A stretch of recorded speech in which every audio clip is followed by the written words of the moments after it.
जमलेल्या सर्व माझ्या लढवय्या शिवसैनिक बांधवांनो, भगिनींनो आणि मातांनो, बऱ्याच वर्षांनंतर मी पुण्यामध्ये तुमच्या समोर येतोय. खरं म्हणजे मला आज जाहीर सभा घ्यायची होती, कारण आता लढाई मैदानामध्येच होणार, हॉलमध्ये नाही होणार. आणि जसं मी परवा मुंबईतल्या शिवसैनिकांसमोर बोलताना बोललो, ज्याचा उल्लेख संजय राऊत यांनी केला, आणि इकडे एक फोटो आहे, एक तर तू राहशील किंवा मी राहीन, आणि इकडे मला माहित नाही माझ्या पायाशी एक कलिंगड ठेवले. काही जणांना वाटलं मी त्यांना आव्हान दिलं. मी कोणत्याही ढेकणाला आव्हान देत नाही. मी म्हणजे कोण आणि तू म्हणजे कोण हे समजून घेतलं पाहिजे. मी म्हणजे माझा संस्कारित महाराष्ट्र, आणि तू म्हणजे महाराष्ट्रावरती दरोडे टाकणारा दरोडेखोरांचा, टोळक्यांचा पक्ष जो आहे, तो अख्खा पक्ष. ढेकणाला कधी आव्हान नाही देत, ढेकणं अशी अंगठ्याने चिरडायची असतात. त्याच्यामुळे कोणाला तरी वाटलं की त्यालाच बोललोय, मग त्यांनी सांगितलं माझ्या नादाला लागू नका रे, तुझ्या नादाला लागण्या एवढ्या कुतीचा तू नाहीच आहेस. आज बरेच विषय आहेत, बऱ्याच विषयांवरती मार्गदर्शन झालेलं आहे. चला जिंकूया. बोलायला खूप सोपं आहे, पण कसं जिंकायचं आणि कशासाठी जिंकायचं हा महत्वाचा विचार आहे. कसं जिंकायचं हे सांगितलं गेलंय, आणि कशासाठी जिंकायचं याचा अनुभव तुम्हाला सर्वांना येतोय. मी माझं पुढचं भाषण सुरू करण्याच्या आधी पुणेकरांचा जो विषय, काल मला संध्याकाळी रिव्हरफ्रंट या विषयामध्ये अभ्यास करणारे जे काही पर्यावरणवादी आहेत त्यांनी माझी भेट घेतली. आणि तुम्हाला सगळ्यांना कल्पना पाहिजे, गेल्या काही दिवसांपूर्वी जो पुण्यामध्ये पूर आला होता, हा केवळ एका विभागाचा पूर नाहीये. काही हजारो संसार त्याच्यात उद्ध्वस्त झाले. पाऊस पडला, पूर आला, तसं मागे पानशेतचंही धरण फुटलं होतं. या गेल्या काही दिवसांमध्ये सुद्धा पूर्ण देशात, मग वायनाड असेल, केदारनाथ असेल, बऱ्याच ठिकाणी पूर येतोय, भूस्खलन होतंय. आणि याच्यामध्ये आपण नुसतं निसर्गावरती टाकून नाही चालणार. काही गोष्टी ज्या आपण चुकतो आहोत, मी चुकत नाही म्हणत, गुन्हे घडतायत आपल्याकडनं, या गुन्हेगारांना लटकवण्यासाठी म्हणून सुद्धा आपल्याला जिंकलं पाहिजे. फासावरती नसलं तरी उलटं लटकवलंच पाहिजे. आणि मी तुम्हाला सर्वांना विनंती करेन, पुणेकरांना खास करून, की हा अख्खा विषय हा पुणेकरांचा आहे. एक विकासाचं स्वप्न दाखवणं खूप चांगलं आहे, की इकडे जॉगिंग ट्रॅक होईल, सायकल ट्रॅक होईल, हे बरोबर आहे. पण त्याच्यासाठी माझ्या शहराची काय हानी होणार आहे ते सुद्धा दाखवा जरा. आणि मी फक्त 2 फोटो तुम्हाला दाखवणार आहे. हे घेऊन जा.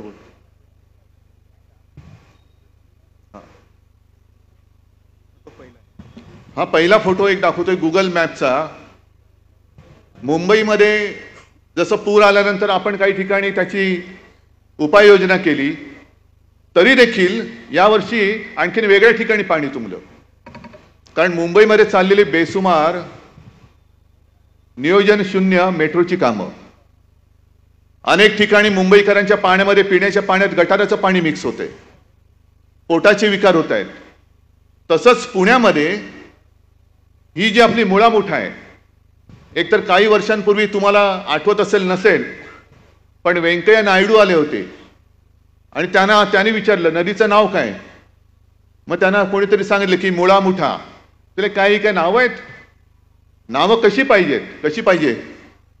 काय व्यंकय्याचं नाव ठेवायचं नदीला, का मोदींचं नाव ठेवायचं, मोदी नदी. सगळीकडे मोदी मोदी मोदी चाललंय, पण त्यांनी सांगितल्यांची नावं बदला. नावं तर ते बदलूच शकत नाही, पण ते नद्यांचे प्रवाह बदला.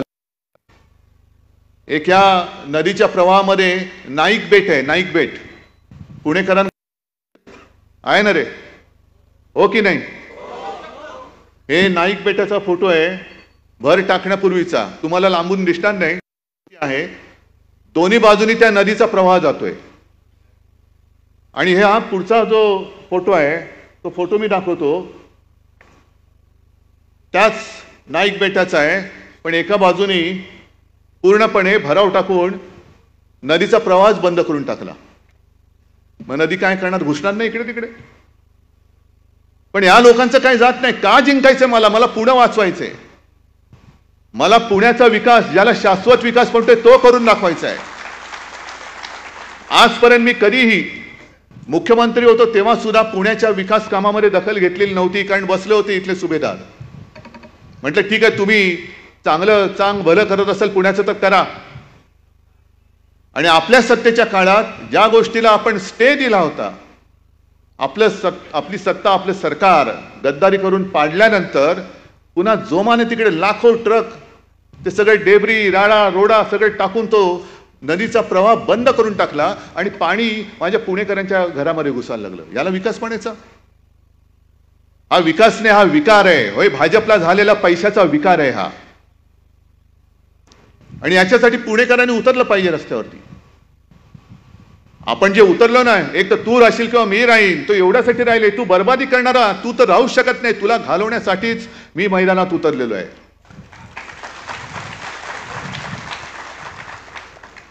हे बेट कोणाचं आहे, तिकडे भराव कोण टाकतंय? माझ्या माहितीप्रमाणे संजय, आत्ता तुम्ही जो उल्लेख केला राम मंदिराचा, गळते राम मंदिर, तसंच नवीन संसद भवनही गळते.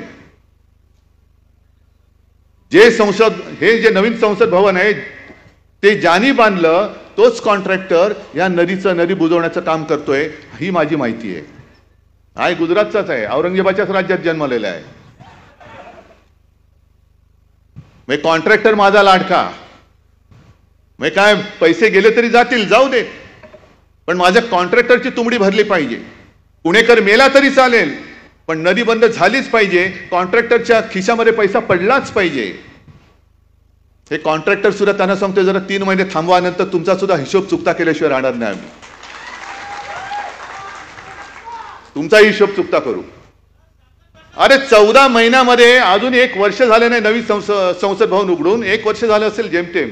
किती वर्ष झाली? 1 वर्ष. मोदी जे काँग्रेसकडे हिशोब मागतायत, 60 साल में क्या किया, 70 साल में क्या किया. अरे तुम्ही 12 महिन्यात जे संसद भवन बांधले ते गळते, त्याचा हिशोब पहिला द्या आणि मग आमच्याकडे 70 वर्षाचा हिशोब मागा.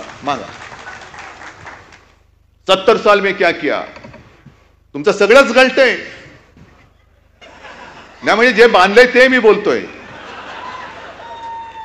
काय शब्द अर्थाचा अनर्थ करू नका, बाकी कुठे मी काही पाहिलेलं नाही. पण संसद भवन गळते, राम मंदिर गळते, पेपर लीक होत आहेत, सगळं गळती सरकार. याला म्हणायचं नाही तर दुसरं कोणतं आहे? हे गळती सरकार आहे. आणि पुणेकरांना मी विचारतोय की गेल्या 10 वर्षापूर्वी जे काही पुणे होतं आणि ज्या एका विश्वासाने, तेव्हा आमचं सुद्धा पाप आहे, आम्ही सुद्धा यांना पाठिंबा दिला होता, हिंदुत्वाच्या वेडापायी दिला होता. मग 10 वर्षापूर्वीचं पुणे अधिक चांगलं होतं की हे सगळं बट्ट्याबोळ झालेलं पुणे अधिक तुम्हाला चांगलं वाटते? ह्याचं उत्तर द्या. आणि मग तू तरी राहशील तर मी तरी राहीन, होऊन जाऊ दे, काय असेल.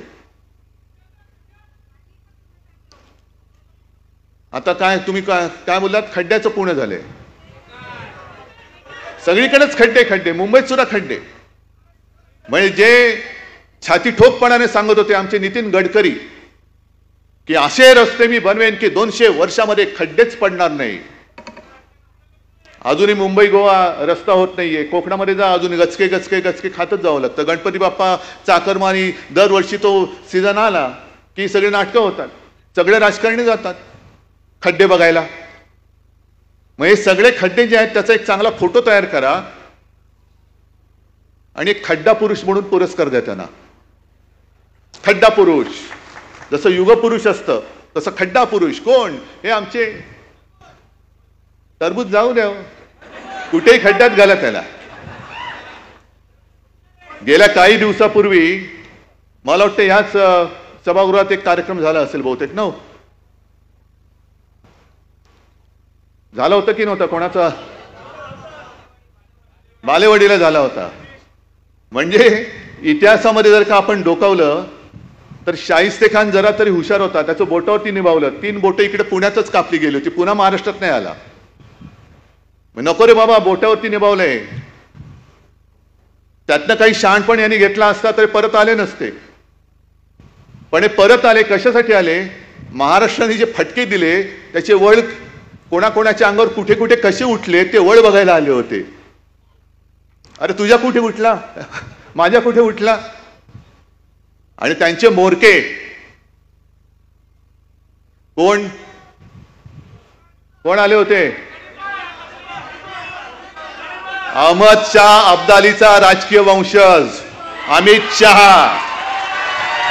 अहमद शाह अब्दाली, तो पण शाहच होता, तो अहमद शाह होता, हे अमित शाह आहेत. अहमद शाह अब्दालीचा हा राजकीय वंशज हा इकडे वळवळायला आला होता. आम्हाला हिंदुत्व शिकवतोय. अरे नवाज शरीफचा केक खाणारी अवलाद तुमची, तुमच्याकडनं आम्ही हिंदुत्व शिकायचं? शिवसेनेने हिंदुत्व सोडलं का? आम्ही हिंदुत्व सोडू? कशासाठी सोडू? केवळ काँग्रेस सोबत आम्ही गेलो, तुम्ही नालायकपणाने केलं. जे शंकराचार्य म्हणाले विश्वासघात करनेवाला हिंदू नाही हो सकता, तो विश्वासघात तुम्ही आमच्याशी केलेला आहात. आणि शंकराचार्य म्हणतात जो विश्वासघात करतो तो हिंदू नाही. मग तुम्ही आमचा विश्वासघात केल्यानंतर शंकराचार्य जे म्हटलेत, मग तुम्ही हिंदू आहात की नाही आहात? आणि तुम्ही जे काय करता सत्ता स्थापनेसाठी, अगदी तुमचे पूर्वज जरी काढले 1940 सालापासून, श्यामाप्रसाद मुखर्जी, मी नाशिकच्या शिबिरात सुद्धा बोललो होतो. मुस्लिम लीगने, तेव्हाच्या मुस्लिम लीगने देशाची फाळणी मागितली होती. त्या मुस्लिम लीग बरोबर मांडीला मांडी लावून बंगालमध्ये सरकारमध्ये स्थापन होणारे यांचे राजकीय बाप श्यामाप्रसाद मुखर्जी, मेहबूबा मुफ्ती महम्मद बरोबर ती सरकारमध्ये सामील होणारी ही भाजपा. आज सुद्धा चंद्रबाबू नायडू हा काय हिंदुत्ववादी माणूस आहे? नितीश कुमार हे काय हिंदुत्ववादी माणूस आहेत? पण त्यांनी मुस्लिम समाज म्हटलेलं आहे, त्याच्याकडे डोळे झाक करून आम्ही आमचं सांगतोय, आमचं हिंदुत्व कसं आहे हे आम्ही जाहीरपणाने सांगतोय. अरे पहिलं तू कसं आहे अमित शहा ते तरी सांगा ना आम्हाला. एकदा मोदी आम्हाला सांगतात की त्यांचं बालपण हे मुस्लिम कुटुंबियांच्या सोबत गेलेलं आहे. ईदच्या वेळेला ते ताजिया खाल्लं पण जायचे. ईदच्या दिवशी त्यांच्या घरचं जेवण मोदीजींच्या घरी यायचं. मग हे जर तुमचं हिंदुत्व किंवा तुमची धर्माची संकल्पना असेल तर उत्तर प्रदेशमध्ये आता आदित्यनाथनी जे काय लावलं होतं ते कोर्टाने हाणून पाडलं. कावड यात्रा जी वर्षानुवर्ष चालले, त्या मार्गावरती जेवढी दुकानं आहेत त्या दुकानदारांच्या मालकांची नावं त्याच्यावर लावायची, हा हिंदू आहे का मुसलमान आहे. मग मोदींचं हिंदुत्व आम्ही मानू तुमचं आहे म्हणून का ते आदित्यनाथ सांगतायत ते तुमचं हिंदुत्व आहे? म्हणजे तुम्ही वाटेल ते करता. आम्ही काय म्हटलं तर लगेच त्यांनी हिंदुत्व सोडलं. मग आणखीन एक त्यांनी एक शब्द काढलाय, ते हिंदू मुसलमान मुला मुलीचं लग्न झालं आणि काय झालं की लव जिहाद. मग तसं मी म्हणतोय तुम्ही बेशरमपणाने तुमच्या सत्तेसाठी सरकारमधनं माणसं फोडताय, पक्ष फोडताय, पक्ष चोरताय.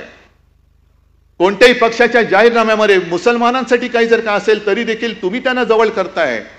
आणि आम्ही आमचं हिंदुत्व जे काय आहे ते सांगितल्यानंतर मुसलमान आमच्या सोबत असतील तर आम्ही औरंगजेबाचे फॅन क्लब. मग तुमचं जे काय चाललंय हा सत्ता जिहाद नाहीये, हा सत्ता जिहाद आहे. सत्तेसाठी वाटेल ते, म्हणजे तुम्ही काही करा पण आम्हाला सत्तेत घेताय तर तुम्ही आमचे. आणि म्हणून मी अमित शहाना मुद्दामून काही वाक्य ऐकवण्यासाठी म्हणून एक कागद घेऊन आलेलो आहे. हे कोणी लिहिले? ज्या वेळेला आणीबाणी होती त्या आणीबाणीच्या काळात अनेक जणांना तुरुंगात टाकलं गेलं. सरदार वल्लभभाई पटेलांनंतर इंदिरा गांधींनी तेव्हा RSS वरती बंदी घातली होती. आणि तेव्हाचे जे RSSचे प्रमुख होते बाळासाहेब देवरस हे येरवड्यामध्येच तुरुंगात होते. तुम्ही जे काय आता सांगताय ना संविधान हत्या दिन, आणि तुम्ही जो काय विरोध केला होता ती देवरसांची पत्र काढा, ते पुस्तक आहे. आणि ती पत्र वाचल्यानंतर कळेल संघाचा आणीबाणीला पाठिंबा होता का विरोध होता ते त्या पत्रातून कळेल. पण देवरसांनी 2 पत्र ही तत्कालीन पंतप्रधान इंदिराजींना लिहिली होती.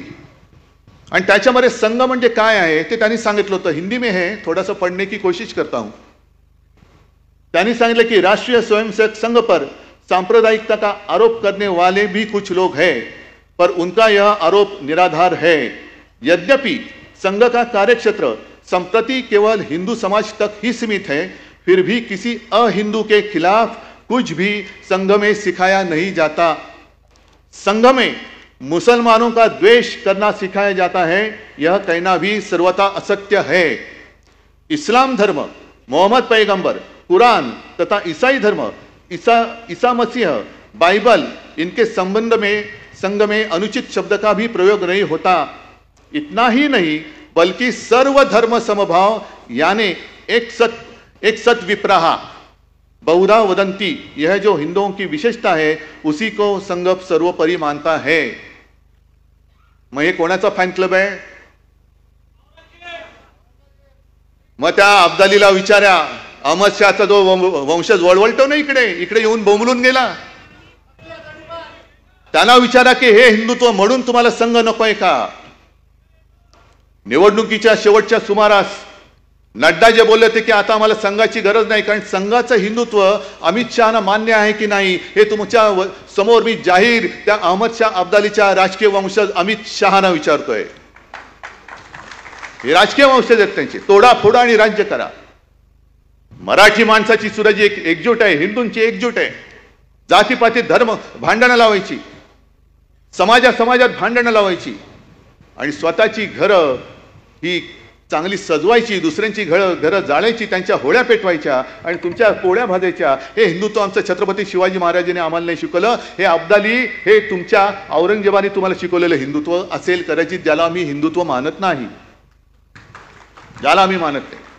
हे पुस्तक आहे, त्याच्यामध्ये अनेक देवरसांचे लेख आहेत. आणखीन एक मुद्दा म्हणून तुम्हाला सांगतोय, हे घेऊन जा बाजू. हा, आता यांना संघ का नकोय? कारण आणखीन एक पुढच्या एका लेखात त्यांनी म्हटलेलं आहे की कुर्सी लोलूप नेतृत्व फार मोठं आहे, पण एक 4 ओळी वाचतो आणि हे खरंच देवरसांचं कौतुक आहे की त्यांना हे दिसलं होतं की काय तेव्हा मला माहिती नाही की असे नतद्रष्ट संघाचा उपयोग करून सत्तेत येतील आणि संघाच्या ह्याला हरताळ फासतील हे त्यांना ओळखलं होतं. त्यांनी असंच म्हणावं लागेल. आणि त्यांनी जे लिहिलेलं आहे कि सत्ता में जब आदमी आता है, कुर्सी पर बैठता है तो कुर्सी का कुछ ना कुछ मोह होने लगता है और आहिस्ता आहिस्ता फिर मेरा दल यह विचार बहुत मात्रा में प्रभावी होता है और सारी नीतियां देश के कल्याण के लिए न होकर या तो खुद के लिए या दल के हित के लिए होने लगती है. किसी ने यदि पूछा कि भाई यह कोई अच्छी बात है क्या, तो कहते हैं हाँ भाई अच्छी तो नहीं है लेकिन करनी पड़ती है, दल के लिए करनी पड़ती है, कुर्सी के लिए करनी पड़ती है. अब्दाली वाचताय किंवा तुमच्या माध्यमातून या चॅनलच्या माध्यमातून ऐकताय, हिंदी में लिखा है, मराठी तो आपके समझ में आने वाली बात नहीं है. मराठीचा जो काही ठसका आहे आणि जो काही फटका आहे लोकसभेमध्ये आम्ही तुम्हाला दिलेला आहे, पण तुम्हाला मराठी इतके वर्ष महाराष्ट्रात राहून कळत नसेल तर मुद्दामून तुमच्याच देवरसाने लिहिलेल्या हिंदीतले हे 4 ओळी ज्या आहेत त्या अब्दाली तुम्ही वाचा.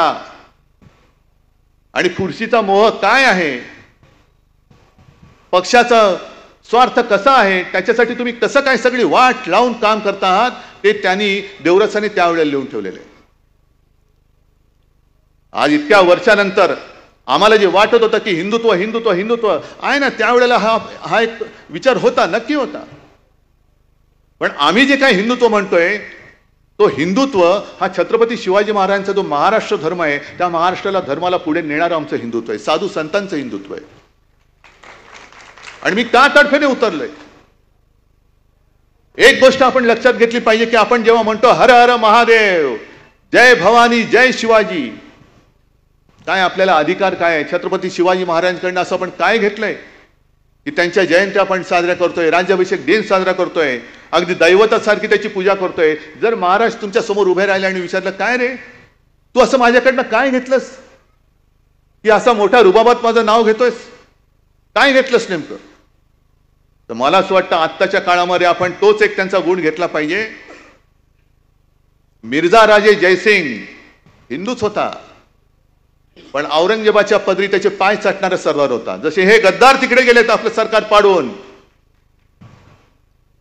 तसंच प्रत्येक वेळेला भगव्याला घात भगव्याचा कोणी केला असेल तर तो शत्रूने नाही केला तर गद्दारांनी केलेला आहे. गद्दारांनी आपला घात केलाय. मग तो आपल्या छत्रपती संभाजी राजेंचा असेल, स्वराज्याचा असेल, घात केला तो आपल्या गद्दारांनी केला. आणि त्याही काळामध्ये मिर्झा राजे जो का आला प्रचंड समुद्रासारखं सैन्य घेऊन, आणि त्यांनी ओळखलं होतं की हा माणूस वेगळा आहे, हा राजा वेगळा आहे, ह्याचा जो जीव आहे तो सिंहासनात नाही अडकलेला, तो जनतेमध्ये अडकलेला आहे. कारण हे रयतेचं राज्य आहे. रयत म्हटल्यानंतर कोणत्याही इतर वस्तूपेक्षा जनतेचा प्राण हा महत्वाचा आहे. शेतकऱ्याच्या भाजीच्या देठाला सुद्धा हात लागता कामा नये, हे जर का आदेश देणारा हा राजा असेल तर त्याचा जीव हा जनतेत अडकलाय. म्हणून त्यांनी जनतेची कत्तल सुरू केली. आणि जनतेची कत्तल सुरू केल्यानंतर महाराजांसमोर पर्याय नव्हता, शरण जावं लागलं. मग पुढचा सगळा तुम्हाला तो सगळा विषय माहिती आहे. आग्र्याला तिकडे घेऊन गेले आणि आग्र्याला जवळपास त्यांना मारायचंच ठरलं होतं औरंगजेबानी, पण मोठ्या शिताफीने महाराज निसटले. आणि परत आल्यानंतर सर्व काही गमावलं होतं, सगळे गड गमावले होते, राज्य गमावलं होतं, खजिना होता तो गमावला होता, सैनिक गमावले होते, काही शिल्लक नव्हतं. म्हणजे पक्ष चोरला, चिन्ह चोरलं, वडिलांचा फोटो चोरला. अशा परिस्थितीमध्ये पुन्हा त्यांनी मर्द मुठभर असतील पण मावळ्यांना सोबत घेऊन औरंगजेबाच्या छाताड्यावरती भगवा रोवून स्वराज्य, हिंदवी स्वराज्याची स्थापना केली.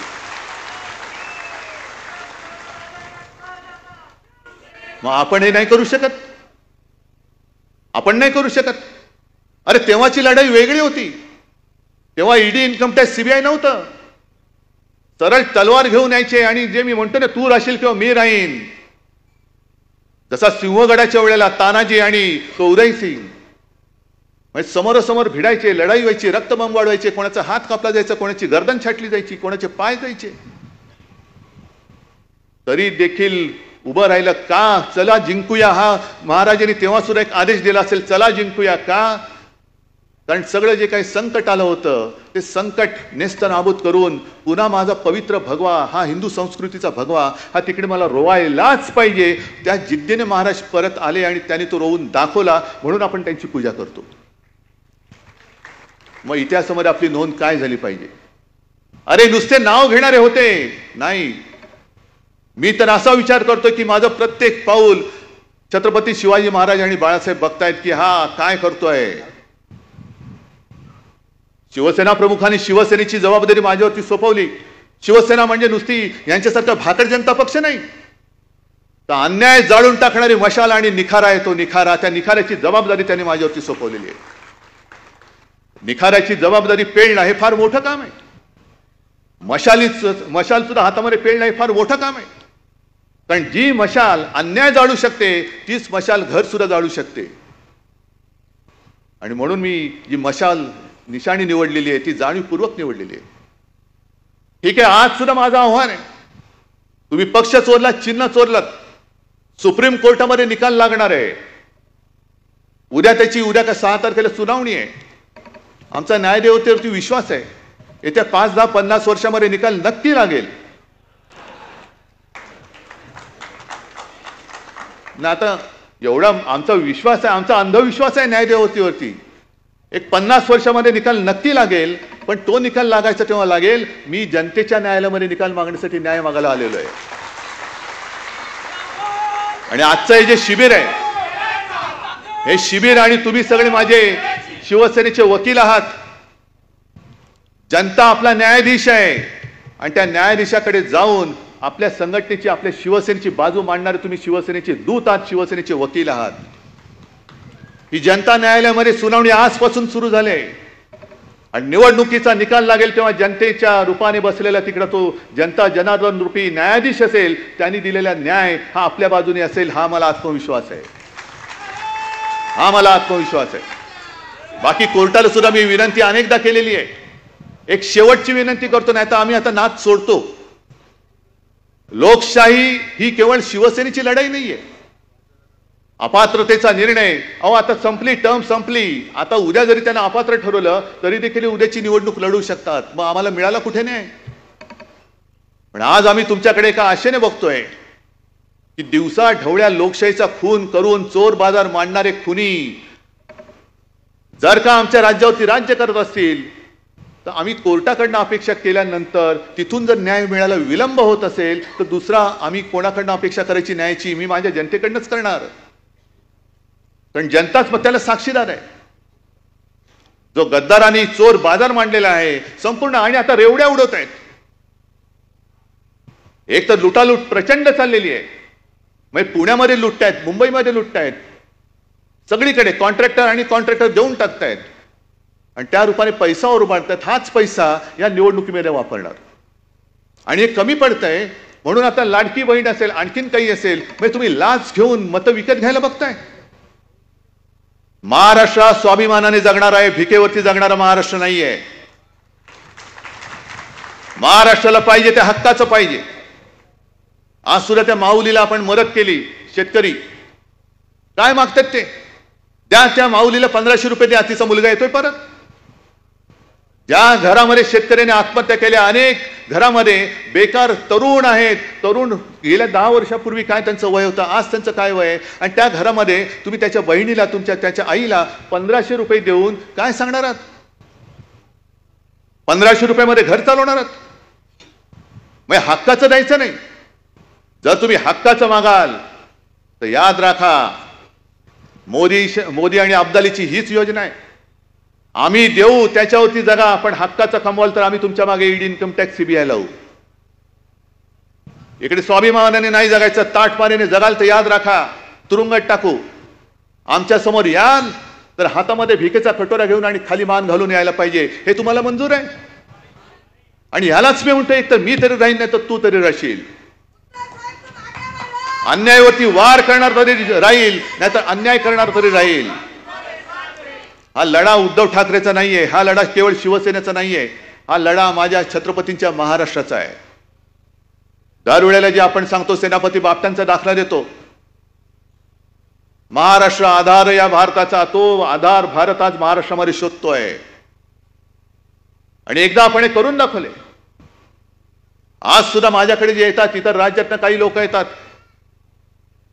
ममता दीदी येऊन गेल्या, आणखीन काही लोक येऊन गेले आणि अनेक जण येऊन सांगतात की उद्धवजी आपने देश को दिशा दिखाई. 1 डिसेंबर जानेवारी पर्यंत या हुकुमशहाच्या विरुद्ध बोलण्याची कोणाची हिंमत होत नव्हती, ती महाराष्ट्राने दाखवली, म्हणून आपण हा लढा देऊ शकलो. आहे ना, ही तर आपली परंपरा आहे, अन्यायाविरुद्ध लढणं. त्याही काळामध्ये आम्ही शाळेमध्ये हे सगळं शिकलो, तुम्ही पण शिकलेला आहात. आपल्या शाळेची पुस्तकं एकच होती, धडे एकच होते, पण नुसते वाचून मार्क मिळवण्यासाठी ते धडे नव्हते, तर आयुष्यामध्ये ते संस्कार गिरवण्यासाठी म्हणून ते धडे होते. लोकमान्य टिळकांना जे म्हणतात असंतोषाचे जनक, स्वराज्य हा माझा जन्मसिद्ध हक्क आहे आणि तो मी मिळवणारच. मग तेच आज आम्ही म्हणतोय.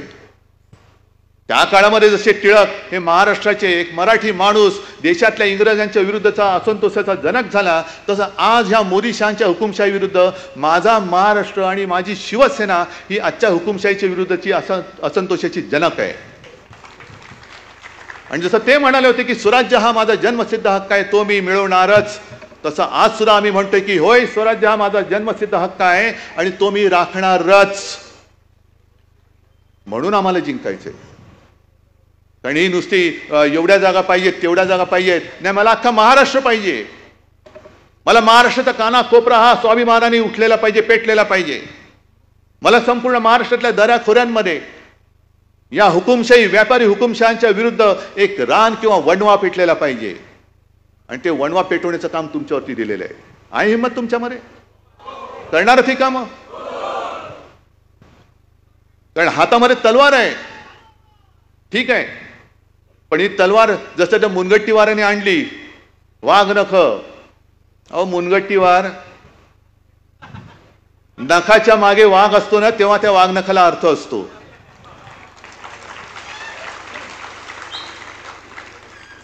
त्या वाघ नखाने अफजल खानाचा कोथळा काढलेले आहेत की नाही हा विषय वेगळा आहे, पण त्या नखाच्या मागे शिवाजी राजा म्हणून वाघ होता, म्हणून त्या नखाला महत्व आहे. आणि त्या नखाच्या मागे जर मुनगट्टीवार असेल तो पेलवतंय का ते तुम्हाला? हा, झेपते का? वाघ नख आणि मुनगट्टीवार कुठेतरी काहीतरी जुळते. पण तुम्ही माझ्या महाराष्ट्राच्या स्वाभिमानाला, त्याच्या गळ्याला नख लावताय, तेव्हा निवडणुकीत वाघ नख कशी असतात? ती वाघ नख ही माझ्या समोर बसलेली आहेत. ही महाराजांची वाघ नख, खरी वाघ नख ही महाराष्ट्राची जनता आहे. ही शिवाजी महाराजांची वाघ नख म्हणजे महाराष्ट्रातली जनता आहे. आणि हीच वाघ नख घेऊन उद्याच्या निवडणुकीत हा जो अब्दाली आपल्यावरती चालून आलेला आहे, होय मी त्याला आजपासून अब्दाली म्हणतोय, अहमद शाह अब्दाली म्हणतोय. मला तुम्ही नकली संतान म्हणता तेव्हा लाज नाही वाटत? मला तुम्ही औरंगजेबाचा फॅन क्लब म्हणताना तुमची जीभ नाही अडखळत? मग तुम्ही अहमद शाह अब्दाली असाल आणि आहातच तर मी कशाला घाबरू? हा, अहमद शाह अब्दाली पाहिजे का मी पाहिजे हे तुम्ही ठरवायचं आहे. महाराष्ट्राचा स्वाभिमान पायदळीत तुडवणारा अब्दाली पाहिजे, औरंगजेब पाहिजे? छत्रपतींचा महाराष्ट्र हा अभिमानाने स्वाभिमानाने हा असा धगधगत्या निखाऱ्यासारखा भगवा हातामध्ये घेऊन नाचणारा शिवसैनिक पाहिजे हे तुम्ही ठरवायचं आहे. आणि आजचं हे संकलन खूप चांगलं झाले. ही मशाल आता घरोघरी घेऊन जायची आहे. अनेक ठिकाणी मला कल्पना आहे की आपल्या शाखांच्या बोर्डवरती आज देखील धनुष्यबाण आहे. नाही, आता तिकडे मला मशाल पाहिजे. आणि मशाल केवळ बोर्डवर नकोय, मशाल ही आपल्या हृदयात धगधगती पाहिजे. आणि आणखीन एक सांगतो, हे फार छान केलेलं आहे, ह्याच्यात कुठेही काही चूक नाहीये, फक्त एक कमी आहे, तो म्हणजे शिवसेनेचा वाघ, जो मुनगट्टीवारकडे नाहीये, जो भाजपकडे नाहीये. तुम्ही नख घेऊन बसा, पण वाघ माझ्याकडे आहे. त्याच्यामुळे आम्हाला ती भीती दाखवू नका. ही निवडणूक तुम्ही कधीही घ्या, ठीक आहे, पावसाचं थैमान आहे, पण त्याच्यानंतर पावसाचं थैमान झाल्यानंतर भगव्याचं थैमान सुरू होईल. भगवं वादळ या महाराष्ट्रामध्ये येईल. आणि अमित शहाना सांगतोय, अब्दालीला सांगतोय, या लोकसभेत जेवढे वळ तुमच्यावरती उमटलेत त्याच्यापेक्षा, जसं संजय तुम्ही बोललात ना, शिवसेना प्रमुख म्हणायचे की माझ्या पाठीवरती आता एवढे वार झालेत की वार करायला जागा नाही, तसं या विधानसभेच्या निकालानंतर अब्दाली तुमच्या भाजपवरती एवढे वळ उठतील की पुन्हा वळ उठवायला जागा शिल्लक नसेल. आणि मग तुमची वळवळ ही महाराष्ट्रामध्ये कायमची गाडली गेलेली असेल. आणि ती गाडण्यासाठी सज्ज व्हा, हातामध्ये मशाल घ्या आणि ह्या चोर बाजाराला, दरोडेखोरांना जसं औरंगजेबाची कबर तिकडे आपण बांधली, तशीच भाजपची राजकीय कबर या महाराष्ट्रामध्ये बांधा. जय हिंद, जय महाराष्ट्र.